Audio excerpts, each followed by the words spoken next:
Hi everyone, Jim here for Mystery and Mayhem. Welcome to my channel. Today I'm just going to go through some Ellery Queen books. I'm going to do a deep dive into the Ellery Queen books that I have on my shelf, and hopefully you guys will enjoy it. I hope everyone's doing well. I'm going to start with the early paperbacks. I've got like 4 of them, the old pocketbook editions that I have on my shelf, and you've seen this one before. This one is The King is Dead, with that beautiful cover. I don't know the cover artist offhand, but it's just a beautiful, excellent cover. And the next one is this one with this gorgeous cover, The Greek Coffin Mystery. And that's a pocketbook edition. And that one, these ones are from, I do believe, like the mid-60s. That would have been 1960, this one. So that's a pretty early one, but that's just like a gorgeous cover too on that one. And these next 2 might be a little later. Like the artwork on the cover looks a little more recent. 1964, these next 2. The French Powder Mystery, with that big EQ for Ellery Queen on the cover. And these are the pocketbook size editions, the shorter editions, which I kind of prefer for a paperback. I wish I still did that. And now the next one is The Door Between, with that EQ again, and that's a pocketbook edition, and that's probably from the same, like 1964 or so. 1964, yeah. And those are really the only 4 really early ones I have. I might have 1 or 2 in the other room on my shelf, but these next ones, these are photo covers, signet paperbacks. And I've been collecting these for years. It's not a complete collection by any means, but you know, I've got quite a few of them, and they're just kind of handsome looking volumes, and I'll share them with you right now. This one is The King is Dead, which you remember from the early paperback, and that's the photo cover. Now, these are from the early 70s, 1970 and onward. That's when they started replacing a lot of the painted covers with these photo covers, which was the trend of the time. You know, I mean, I didn't really like them as much, but these ones are good. They actually did a really good job on these ones graphically. So that's The King is Dead. I've got the 4 of Hearts. And these are actually, for photo covers, they're actually really well done. Dead Man's Tale. The Chinese Orange Mystery. That's one you might know. It's a pretty famous story. Now, Ellery Queen was a pseudonym of Manfred B. Lee and Frederick Dene. They were cousins. And they got together and they published the Ellery Queen Mystery Magazine, and then evolved into writing novels under that pseudonym. And Ellery Queen is also the main character of these books. So that's the Chinese Orange Mystery. There's The Door Between.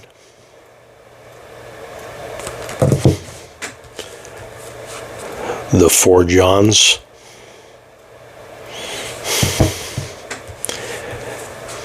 The Origin of Evil. And some of these are in really good shape, and others not so much. Some of them are kind of not the greatest shape, but I got lucky to get most of them in really good shape. This is The Dragon's Teeth. And it's nice to have these consistent, you know, editions of Ellery Queen. The Devil to Pay. And actually, the first one of these I got, it was my mom's, and that's how I started getting, like, looking for more of these, you know, finding them at the used bookstores and getting them wherever I could. This is A Fine and Private Place. Now, all the elements in each of these covers has something to do with the story inside, or with the title itself. So this one is There Was an Old Woman. A play on words there. She's in a shoe. The Glass Village.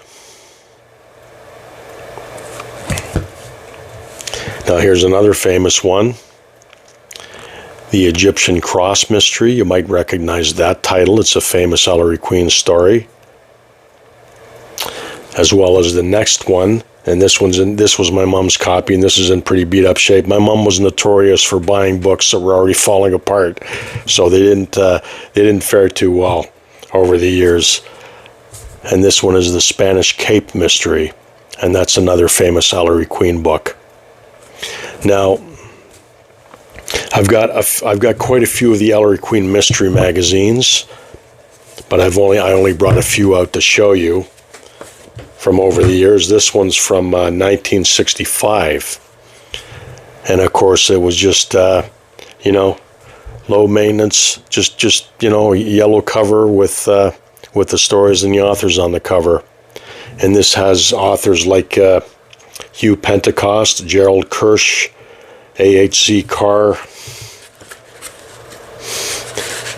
I'm going to try to find some. I think there was artwork in, maybe not in the early ones. I've read these through, but I forget now. No, not a lot of artwork in these ones either. But yeah, that's still a cool looking book.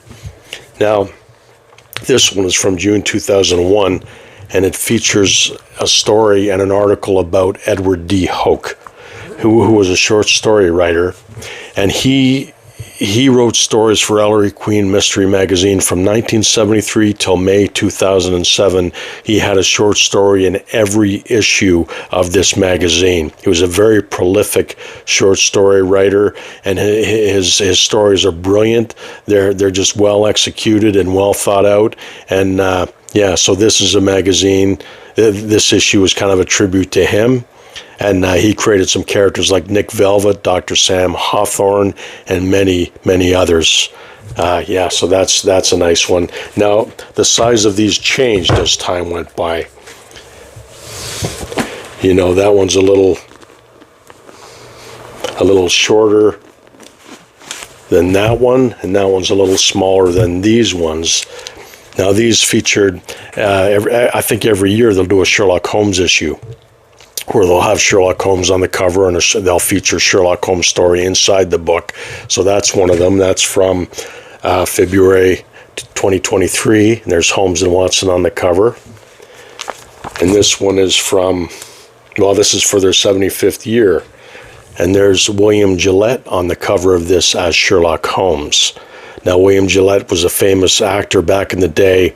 He wrote a Sherlock Holmes play, I think it was just called Sherlock Holmes, which is still running to this day. I mean, my wife and I saw it a couple of years back at a local theater here, and it was a brilliant play. And so that's him there on the cover, immortalized on Ellery Queen Mystery Magazine.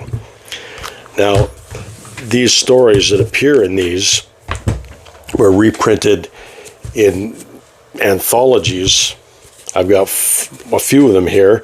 Again, this one here was my mom's book, and it's just falling apart. The pages are falling out, and but I'm glad to have it. It was my mom's copy, Ellery Queen's Mystery Parade, and quite a few well-known authors in there. And there's an author called Robert L. Fish, and he would write Sherlock Holmes parodies in each of these. Just very funny.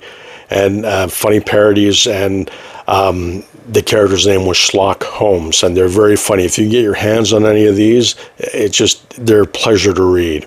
So that's that one. And I've got the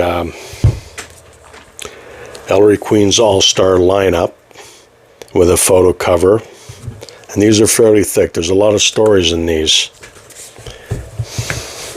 And this is kind of a beautiful paperback. It's got the green dye on the paper. Ellery Queen's 20th Anniversary Annual. And again, it's got a story in there. Maybe, I don't know if Robert L. Fish is in this one or not, but it's got Nicholas Blake. Patricia Highsmith does a story in this.